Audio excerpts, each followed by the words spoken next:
Hi guys, welcome back to my channel Likhitha Prastut channel. నా channel first time చూస్తుంటే subscribe చేసుకోండి. రెండు పక్షుల స్నేహం ఇన్ తెలుగు స్టోరీ. ఈ వీడియో ఎండ్ వరకు చూడడం చాలా బాగుంటుంది. రెండు పక్షులు నివసించేవి. ఒకటి నీలి రంగు పిట్ట, మరొకటి పసుపు రంగు చిలుక. వీరిద్దరూ చాలా మంచి స్నేహితులు. ప్రతిరోజు ఉదయం కలిసి ఆకాశంలో ఎగిరిపోతూ పూల మీద కూర్చొని పాటలు పాడేవారు.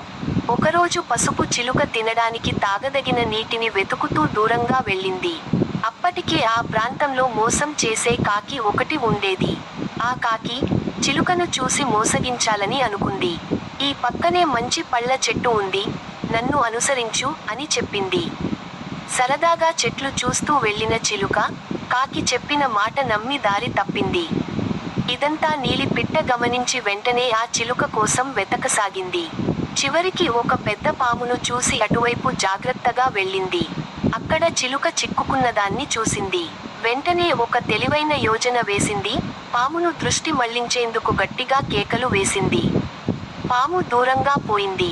చిలుకను గమనించిన నీలి పిట్ట వెంటనే దాన్ని బయటకు తీసుకువచ్చింది. చిలుక నీలి పిట్టను చూసి చాలా సంతోషించింది. నీవు నాకు నిజమైన మిత్రుడివి అని చెప్పింది. అప్పటినుంచి వీరిద్దరూ ఎప్పుడూ కలిసి ఉండాలని నిశ్చయించుకున్నారు. విన్నారు కదా ఫ్రెండ్స్, నచ్చితే లైక్ చేసుకోండి, షేర్ చేయండి, కామెంట్ చేయండి.